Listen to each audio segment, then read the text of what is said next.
welcome back to GotTechED the Podcast. This is episode 103 called 10 Edtech Swiss Army Knife Tools. In this episode, Guise and I will discuss 11 Swiss Army Knife style Edtech tools that are a one-stop shop of amazing learning opportunities.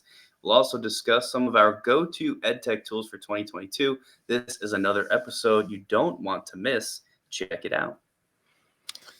Yeah, this is going to be a great episode. I'm very excited about tools that do multiple things and give you multiple choices to choose from. So that's the whole gist behind this Swiss Army knife. So we know that a Swiss Army knife really it's like MacGyver's tool of choice, you know. You can do anything with this thing. So a lot of the tools that we talk about today in segment 2 will be just that, tools that do a lot of things, and we want to definitely share those. But before we get into that, Nick, how's your week been going? My week has been, I guess, good. I guess so. Interesting, if nothing else. We're doing some remote teaching again because as we are recording this in mid-January of 2022, we're knee deep in another COVID wave. So the students are learning from home. So we are in the building teaching via Zoom, and it's just not a great situation. I mean, we make it work, and everybody is professional, and we've done this a lot over the past couple of years. So it's happening, but of course, it's not the ideal situation. So it's just kind of a strange time. But I'm doing good. I'm hanging in there, and it's exciting for me to get on here and do something that at least feels normal, like record another podcast episode. What about you? Anything new and interesting happening since our last recording? We had a little bit of snow, I think, since our last recording, and I had the 2, 4, and 6-year-old out sledding for the first time. I think it might even be my 6-year-old's first time, like where he remembers it. I asked him if he remembered it the last time we went. He said, nah. And he had no clue what sledding was. And we did it. And of course, that's all we want to do now. And the snow's melted already. And so, the other day we went down there, tried to take the sled down the hill without the snow. It's frozen ground. I thought, maybe it would work. And, it did for a little bit. And then, 3 or 4 times down, then we weren't going anywhere. But it's all good. They enjoyed it. I'm enjoying being here podcasting with you. And another thing that's kind of cool is we released another blog post. So I just wanted to take the time to share about it. It's been exactly a year since I did my solo episode on building my Edtech toolkit. And I decided I wanted to reflect on that and reflect on the year and see how it changed. And it has changed. The needs of my students have changed. The content in which I'm teaching has changed. So to better serve my students, I needed to make sure that I, put a couple of my EdTech tools on the back burner and also let a couple new EdTech tools shine front. Now, I will preface this by saying that I am a firm believer in using minimal tools in a classroom and multi-using them for different purposes. So I do like slides. I could use slides for almost anything that I really need to do. But then, I might use some things that I use as a teacher that's going to enhance those slides, or I have the students choose from, 3 or 4 different tools that we'll use often. But in this blog post, I really wanted to also showcase a couple other tools that people are using and that they're using well. And I've also learned how to use them, so in case I have to pull them out. So check out this blog post. I think I called it Building My Edtech Toolkit, my go-to Edtech tools for 2022. This is what I have right now. And what I did is I broke up these EdTech tools into several different categories because these are the types of functions that I want in my classroom. So I am a student-centered classroom, but I really believe in students being content creators, working with the content and creating new content for other people to learn from. So I broke the categories down into presentations, audio, video, feedback, curation, classroom management, creativity and graphics, collaboration and organization, and then finally gamification. And I gave, sometimes it's just one tool, sometimes I gave a couple others, but there are a lot of great tools and a lot of great resources within this blog that I think you'll enjoy. If you enjoy this podcast, you'll definitely enjoy the blog. Some of them I talked about before. Some of them are my diamond in the rough, and I keep them in my back pocket for when I need them. Yeah, it's a good list of tools for sure. If you can't listen to a full episode, if you feel it, or you prefer to just read over sort of like a written summary of some of our favorite stuff, this is a great place to get it. So you definitely are going to want to check that out on GotTechED.com, our website. We also have, we can't share too much about it, I don't think. So this is more just a teaser, I suppose. But we have some exciting news coming up for the podcast.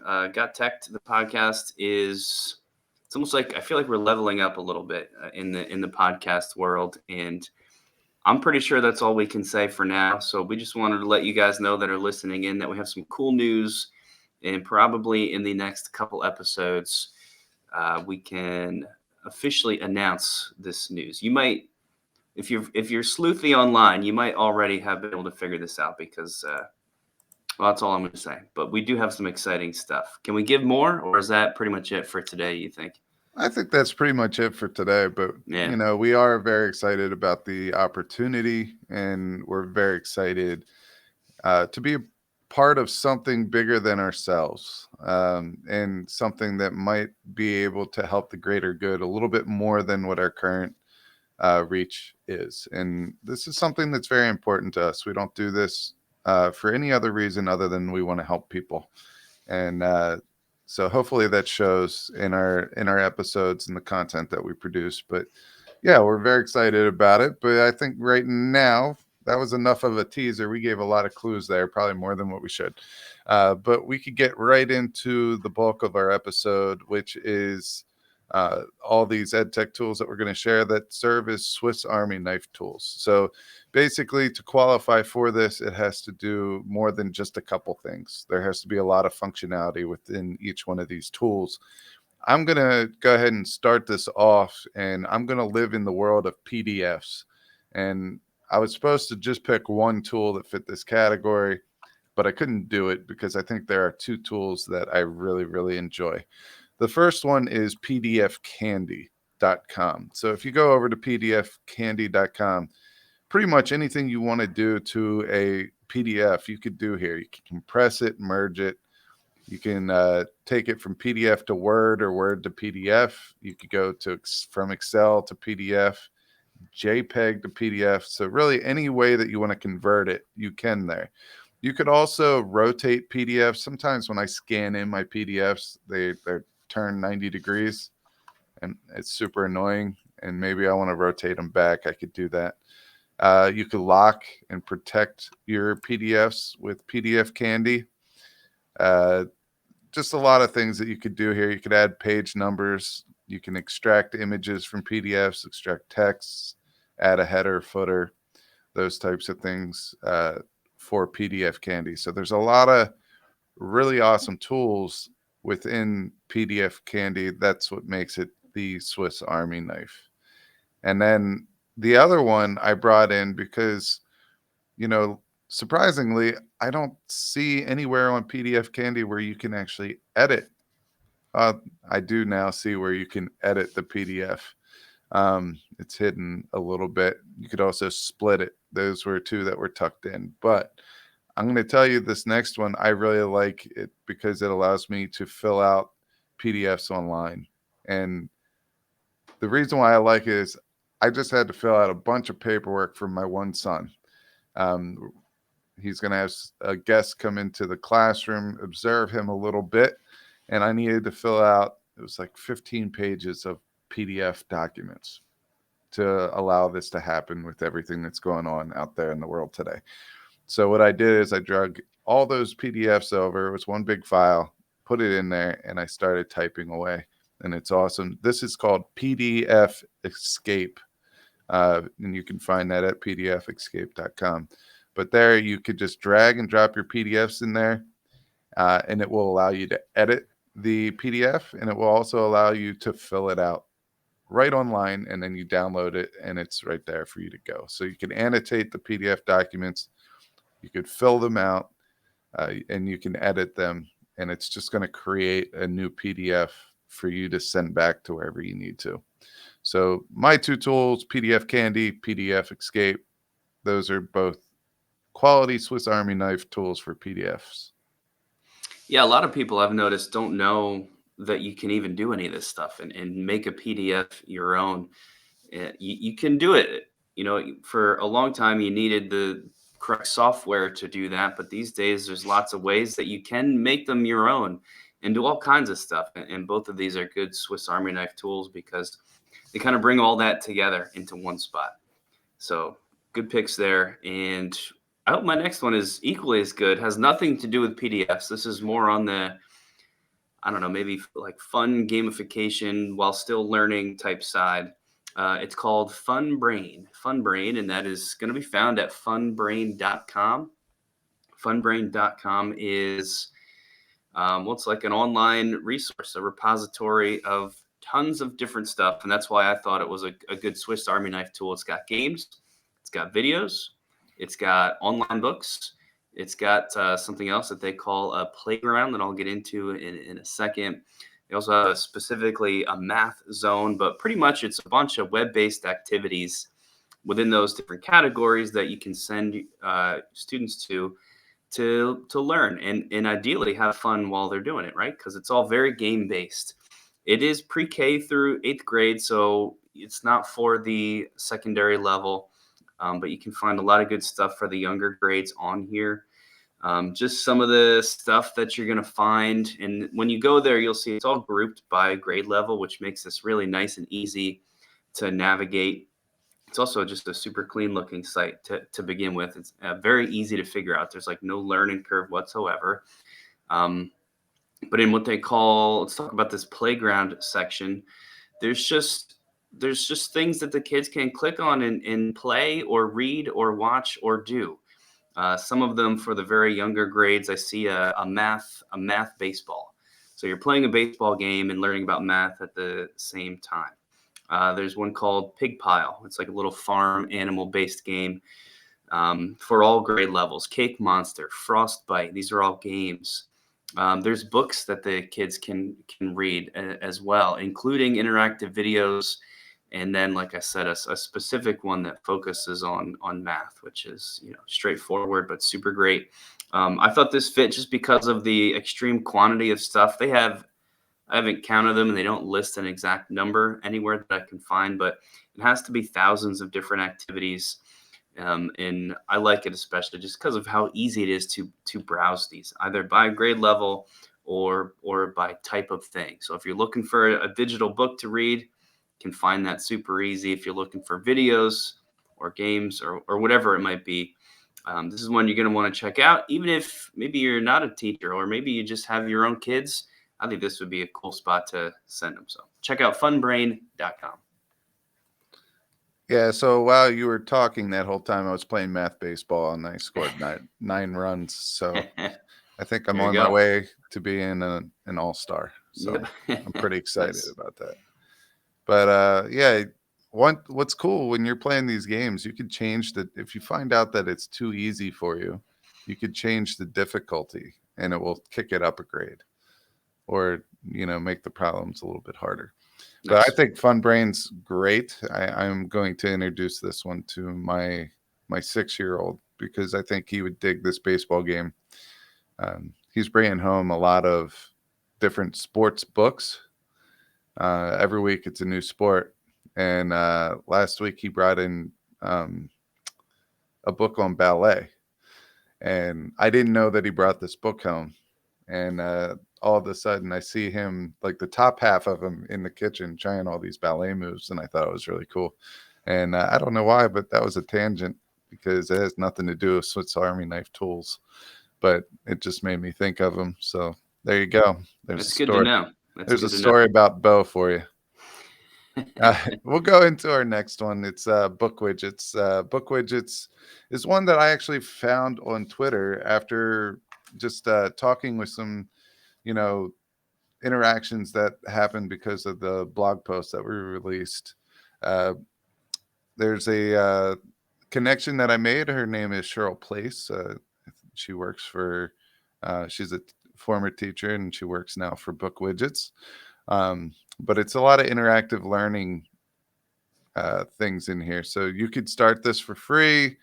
You go in, you enter your information, all that good stuff.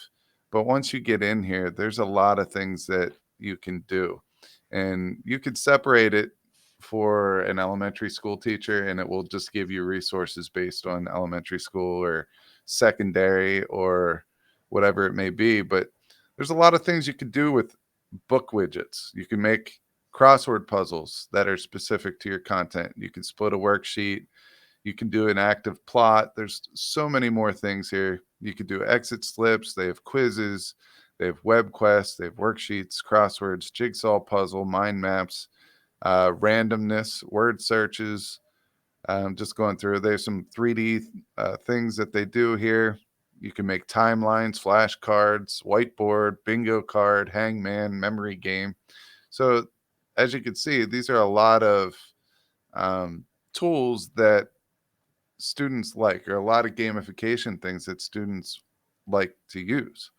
So that in itself is cool. And then, you know, how easy it is to customize each one of these based on your content is, you know, something that is very appealing to the teacher. It's just super easy to use, push out, and get feedback from your students.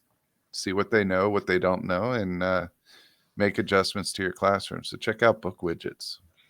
Yeah, I don't know if you saw this, but like halfway down on their website, one of the things that looks like it's going to be best about this is how you can watch what your students are doing live. You can follow their activity and like literally see in real time what they're working on, the questions they're answering.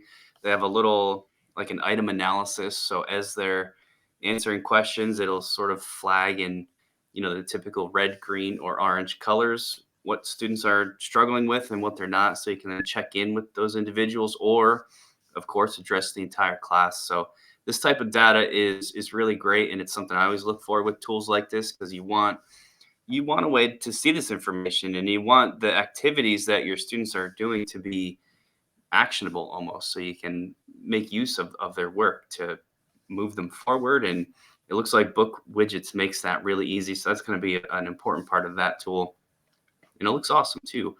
So I'll get into my next one then. It's called, my brain wants to pronounce this Geogebra. I don't know why. I think I'm just looking at the end and it wants to make it sound like zebra, although I'm sure it's a combination of geometry and algebra. So it's probably Geogebra. Geogebra. That's most likely how you say it.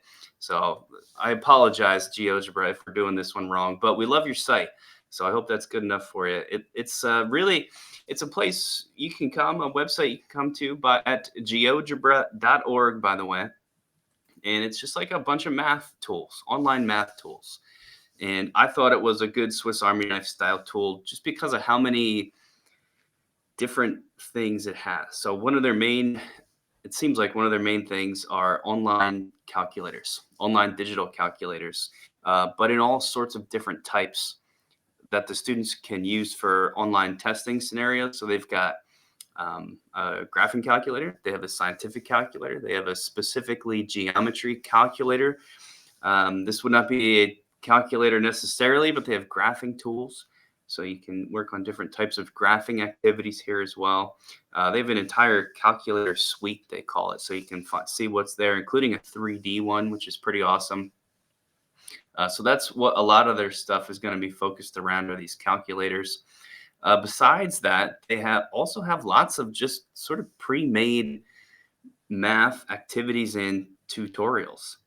So, you know, if you want to teach your students how to, you know, learn to use a graphing calculator, they have a tutorial built in that's just for that. And you can click it and use it and have them sort of log in and join and go through this, along with, as I've said before, just a bunch of activities that are like ready to go.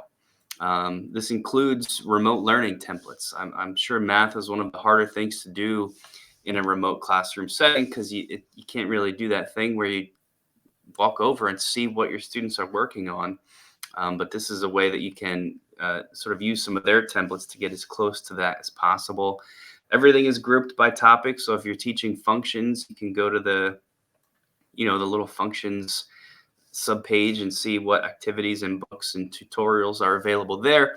If you're teaching geometry or arithmetic or algebra or trig or whatever it is, I'm in the trigonometry section right now, and they've got let's see, a parallelograms tutorial. They have a area of triangles online book tutorial, and I could keep reading, but pretty much any math related topic you want, Geogebra.org is going to have some materials for you. Oddly enough, they also have, and this was sort of like when you're digging through that Swiss Army knife and there's a secret little tool that you didn't even know was in there. They have a collaborative whiteboard space as well. So if you're using it and your kids are at this website already, maybe for one of the calculators, you can give them a class code. And then with that class code, they can join this whiteboard space so you can work with your students on essentially the same piece of digital paper. So I think that's cool. I love collaborative whiteboard spaces, and this looks like another good one. So check it out, geogebra.org. Math teachers, that one's for you.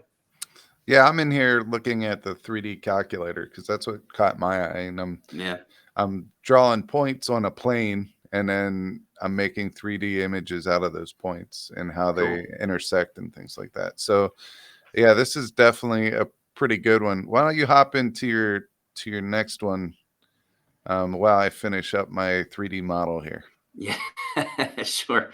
You finish up as I explain what I think is probably, this might be my tool of the show. I don't know. I haven't fully processed through which one of these I like best, but this is a great one. It is called ThinkTech, and the website is gothinktech.com. We actually know the people over at ThinkTech. It's a great group. They're trying really hard, and they really believe in this tool and think that it has the power to change classrooms. And I have to agree with them. And it would be impossible to do a Swiss Army knife Edtech tool show without talking about ThinkTech, because that's literally what they are. They are trying to be the all-in-one place for everything really that you want to do in your classroom. I'm going to just go through some of the options here, some of the tools they have. So they've got them all grouped in these like clever little, I don't know, like abbreviated saying. So they have a ThinkIt tool, which allows you to, visualize your student as they're sending in ideas and brainstorming. It puts it into that standard word cloud. So there's one thing you can do. Sort it by building flashcards that the students can use with terms and images, all editable by you. Check it. And by check it, they mean you can collect students' written work to open-ended questions and evaluate it. And you can have that done automatically if you like. Sketch it, where you can throw in some PDFs and have your students annotate on top of those PDFs and then submit those to you. You can also give them a blank canvas that they can draw on. As I'm going through these, I want everyone to be thinking about all of the other EdTech tools that do these same things, but do them individually with ThinkTech all in one place. Speak it, so you can give every student a voice by recording their audio responses, and they can comment back and forth to each other's audio responses. Poll it is a whole class discussion via polling, quizzing. I'm skipping here because there's just so many things.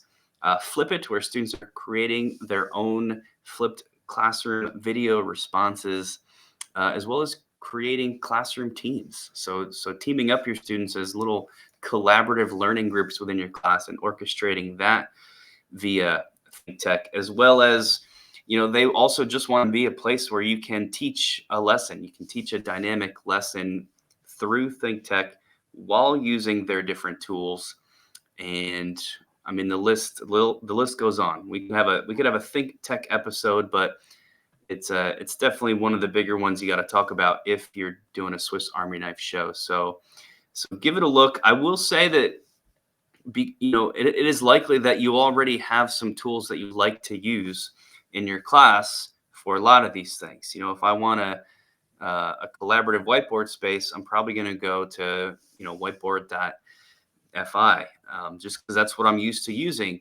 But it may be, if you want to invest some time to check this out, maybe ThinkTech can become your one-stop shop. So you don't have to go to 9 different places. You might be able to do everything you want just on this one site. So give it a look for sure. Go thinktech.com. Yeah, so I just went on the site and I just picked one of the different components that they do have some functionality with. And the one that I always look at is the one that I'm the worst at. So I obviously went to sketch it. And just looking at this, it's cool. It's almost like you get a little blank canvas where you can add different shapes, different drawings, different images.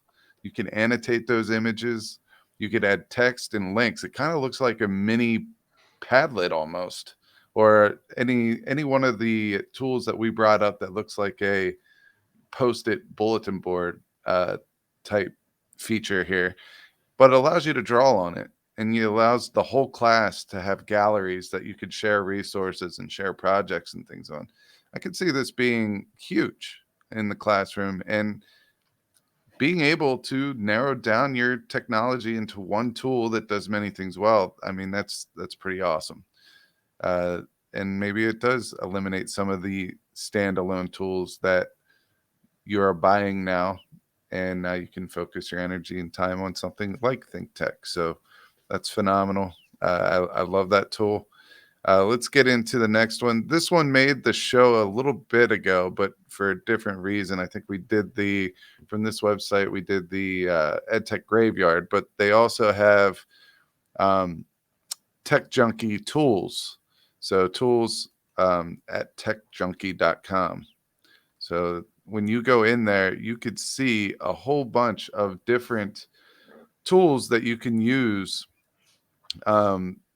for your classroom. So it is very neat to see this. Right now, I am getting a delay on my side, but I will tell you that there's multiple different conversion tools on here. There are multiple different resources that you could use in your classroom by going over to this website. This I love this tool. It's one of my favorite things. There are so many different. I guess you said the word conversions. I'll use it too, but it's not limited to just that. So you got to go check it out. But I'll give you a quick example. If you are having your students do some work, and maybe a lot of the times these days, if they're writing on a piece of paper or modeling something, I ask them to take a picture of it with their personal cell phone device and submit that to me somewhere. Well, one of the places that our students have to submit work does not accept the typical file format of an iPhone photograph. iPhone uses something called HEIC. I think it's a smaller file so you can save more photos. Well, they can't submit HEIC files to the tool that we use for submitting student work. So they have to convert it to something a little more common, like a JPEG or a PNG. Well, you can do that conversion with tinywow.com, and you can send your students to tinywow.com for a place that has literally pick a file type conversion, and you can do it here, including other things like trimming down videos, downloading stuff from Facebook, resizing a video, compressions of different files, just a bunch of weird stuff. But it's neat just to know that these things are out there, and there's a lot of people that don't know. Just a regular person can do this type of stuff. You almost feel like you need to have some type of training or special software, and you don't. You just need tinywow.com. It's a good one for sure. So I was going to the old link of techjunkietools.com. Right. So it is tinywow.com, but I'll tell you the specific reason why I used it. I had an iPhone that I had all my pictures on, because we have kids at home that like to put things in the toilet. He threw my phone in there. I did not have everything backed up to the current date. I think I had 2 months worth of pictures and stuff that I lost, but luckily the pictures that I really like or the videos that I really like, I put on Facebook for our family to check out, since our family is spread out all over the United States. So what I did is I went to Tinywow and I used their Facebook download uh, tool, which allowed me to download all the videos that I uploaded to Facebook or Facebook Messenger. That's how I originally found this tool. But like Nick said, the hike photo to JPEG, it came in clutch too, because everything on the iPhone turns into a hike file, and when you put it into anything else, or if I send it to my wife who's on Android, it comes up blurry, even when she saves it. So this is a great way to get around that. Just check out tinywow.com. If you search tech junkie dot tools, you'll get to Tinywow anyway. But awesome Swiss Army knife tool here. Yeah, I was excited to see that one on your list for today. And I was also excited to talk about this next one. It's called IXL. And I got to be honest, I've been getting emails from IXL for years now to my school teacher email. I've just been deleting them. I thought it was just some kind of spam. I never bothered to pay attention to it. So sorry, IXL, for deleting all of your emails that have been coming in. I'm sure it's been full of great stuff because you guys have a great website. IXL.com is a gigantic hub for personalized learning curriculum and then ways to monitor your student work as well. Like a lot of these sites we've been listing today that have a ton of different things, it's all grouped by grade level. The reason I like this one is because it starts all the way down at pre-K, but then for me and all the other secondary teachers out there, you can take this all the way up to 12th grade. And within each grade level, they call them skills, right? But if you can imagine a skill being, basically a lesson or some kind of activity or something your students are going to do, you can click on that grade level. And then even within the grade level, they've got subject areas listed out. And you can go and see what these different skills are and click on them and use them. Use them ready to go. And it's great because there's just so many of these things. There's math, language arts, science, social studies, Spanish. They link all of this stuff to standards, which is really important for a lot of us as well. The Common Core standards are all connected to everything. As your students are working, you can watch their work. You can get feedback on what they're doing with some of the analytic tools they have. And here's the best part. A lot of these skills and these activities are linked up with more than, let's see, I think their current number is close to 100 of the most common textbooks that are used out there today. So if you are very textbook based, you can find skills on IXL.com that match specific chapters from actual textbooks. So you lump this all together and you have a really awesome spot to go for lessons and stuff for your class. So state standards, textbooks, pre-made skills, all tied in with assessments that you can watch and analyze for student understanding. This is the way to go, man. You got to check out IXL.com. I'm going to start checking it out myself. I will no longer be ignoring those emails because it looks really cool. I too have been getting emails from IXL. I skim over them because, to be honest with you, you go in there, if you want to know about hot topics in education, even though that's not what their newsletter is all about, you go in there and you look at the things they're talking about, and that's some important stuff in education. So I'm glad that you brought up the fact that, you're going to start paying attention to IXL, because I think it's definitely worth the sit down, the read. I just put all those types of resources that I get in my inbox. I have a way of doing things every day.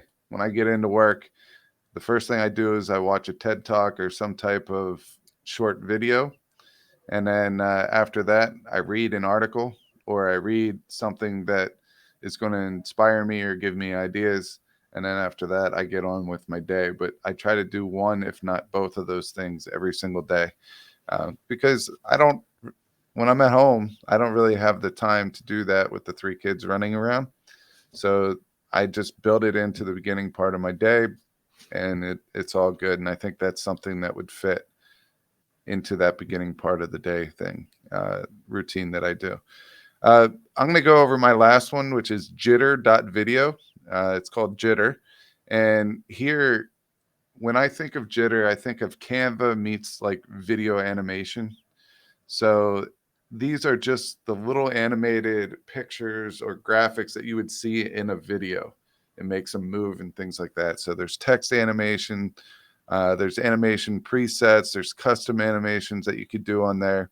There's video and GIF exports, and then there's other animated components. So one thing I really like is oftentimes we give students the assignment to make up some type of mock social media account for a famous person. So let's just choose a Twitter profile. In that, you're going to find out some things that they're a part of, some background information, when they're born, their location, all in the profile.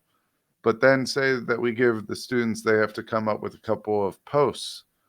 Well, on Jitter, what you could do is you can make posts and you could customize them with a name and whatever it's going to say. And you could put that into a video. So it's almost like giving them that same exercise of creating a social media account in Twitter or Instagram or something like that, finding out information about that person. But now we could do that in video form. So you could add those animations. And really, if you wanted to embed them into like a Google site or something like that, or a slide, you could do that as well. You can make your slide come to life using Jitter and their animations. Yeah, this looks really cool. I love this kind of stuff. Obviously, you know that, Guise, and most of our listeners probably know that too. They've got all kinds of neat templates ready to go, and this is a super fun one that I'm going to be playing around with in the coming future, or the near future for sure. Which leads me to what I believe is our final tool of 10, or technically 11, of these Swiss Army knife tools. It is called TinyTap. And you can find this at tinytap.com. Very similar to some of the other ones I've mentioned. A giant database, a giant collection of resources of what they call learning apps. So what does that mean? It kind of depends on what you click on, but you can think about them as games or simulations, just in a ridiculous amount of categories of whatever you're learning about. So, under math, they've got geometry and basic operations and sense of time and sequences, patterns. Under language arts, they've got phonics, they've got pronunciation, they've got literature, prepositions, they have science stuff, nature stuff. They even have social skills, like some social emotional learning things, early childhood. And there's just so many of these. I've clicked on a couple of them, and they're just cool little interactives that the kids can work through. They're super engaging, and any school-aged student is going to enjoy using some of these things. And I put it on this list today of a Swiss Army knife tool, just based on the sheer volume of things, the sheer volume of quantity of what's available. So I think it kind of doesn't matter what your subject area is, especially if you're an elementary teacher, because a lot of this is geared towards younger kids, although they have some for older students as well. You're going to find something here that you can use, and it just looks really awesome. So tinytap.com, add it to the list of awesome, gaming or simulation type sites for students, and it's looks like a really good one. Yeah, my 2 and 4-year-old love the Sesame Street learning activities that you could do on there. So we'll sit down every once in a while. Their screen time is very limited because that's the choice of, my wife and myself, is to limit that. But, if we could sit down with them, and that's going to help them learn their colors and things like that, I just think that's a great site, especially for the littles. So if you've listened to us this long, I just wanted to throw this out there. You've heard in the previous podcast that episodes, at least the recent ones, that Nick and I and another Edtech coach, Kyle Nemus, started a site called My Edtech Bundle. Well, I just want to let you know, if you go over to that site, you could get mini subscriptions to a lot of the popular tools for as little as free or just a couple bucks. And so typically you get a small amount of time free to try their premium product of their tool. And then after that, you have to pay. Well, going over to my Edtech bundle allows you to get more time for a minimal fee. Some of them are free. Right now, if you go over there and you want to try out Pear Deck, Nearpod, or Flocabulary, you could get those 3 Edtech tools for free. Flocabulary for a month and Nearpod, Pear Deck for 3 months. You could try them for free. So I suggest that you go over and do that. And we have a lot of other tools there where you could start bundling these tools. You could get 3 tools for a low cost of $5, and it's going to give you an extended trial. And for a lot of us, we only have 4 months left after January. So you could pretty much almost get these tools for the rest of the year, try them out. And when you decide to like them, maybe that's something that you want to focus on, get your department head or someone to, get that tool for your department. So definitely go over to my Edtech bundle, check it out. These are all vetted by us 3 Edtech coaches. These are things that we believe in and that we believe that are very useful in the classroom. So I wanted to remind you of that. The other thing I want to remind you to do is to follow us on all the major podcast players. Also on YouTube, we put out videos pretty frequently on YouTube that gives you little templates that you could download and also how to use those templates along with some other EdTech suggestions. You can follow us on Twitter at NickGotTech or myself at Guise Got Tech or the podcast at We Got Tech. Lastly, tell your friends about GotTech the Podcast. Head over to GotTech.com. Point out our podcasts, our blogs are over there, and we're also linked to our YouTube channel.